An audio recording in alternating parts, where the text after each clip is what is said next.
ET now की 14th anniversary है और इस 14 साल में किस तरह से हैंड होल्डिंग की है व्यूवर्स की, किस तरह मार्गदर्शन किया है और व्यूवर्स ने पैसा भी बनाया।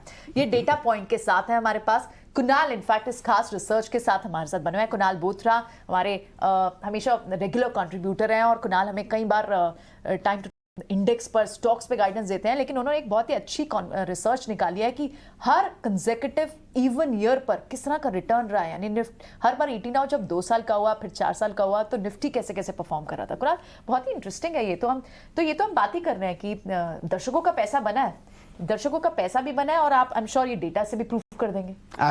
एग्जैक्टली एंड ये जो डेटा है बहुत ही ज़्यादा इंट्रीगिंग है, बिकॉज हम कहते हैं कि कुछ एक डेटा में कोइंसिडेंस होता है, कुछ एक डेटा में स्टैटिस्टिकल पॉइंट होता है, बट ये डेटा एकदम क्लीन है इंडेक्स के लिए और ये इंडिकेट कर रहा है कि एवरी इवन ईयर। सो डेटा की बात पहले करूंगा।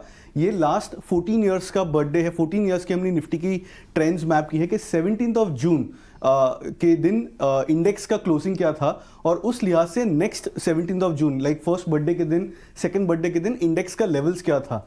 तो हमने दिखाया कि लास्ट 14 ईयर्स में जब जब इवन ईयर्स हुए हैं, जैसे कि मतलब अगर second birthday, fourth birthday of ET now, sixth birthday, 8th, 10th, 12th, आज हम जैसे कि सेलिब्रेट कर रहे हैं 14th बर्थडे, उन क्लोजिंग पे इंडेक्स की परफॉर्मेंस कैसे रही है।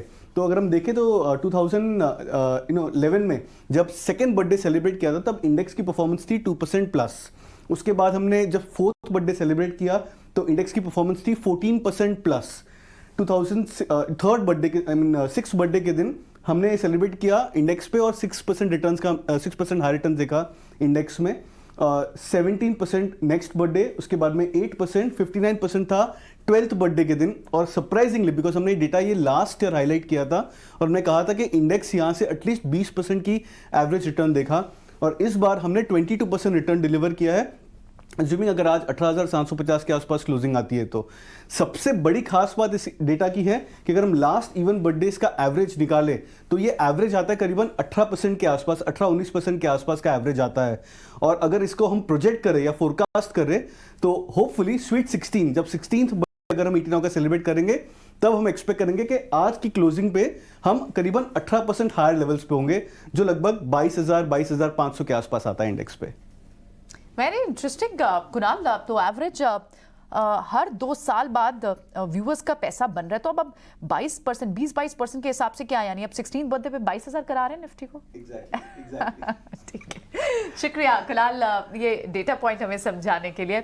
बहुत ही इंटरेस्टिंग ये रिसर्च और ये सफर आप सामने देख पा रहे हैं कि किस तरह से इन 14 साल में इंडेक्स कहां से कहां पहुंच गया और अगले 2 साल की भी जर्नी जो हम एक पुराने पैटर्न के हिसाब से, जो हिस्टोरिकल एवरेज के हिसाब से है, वो आपके सामने रख रहे हैं।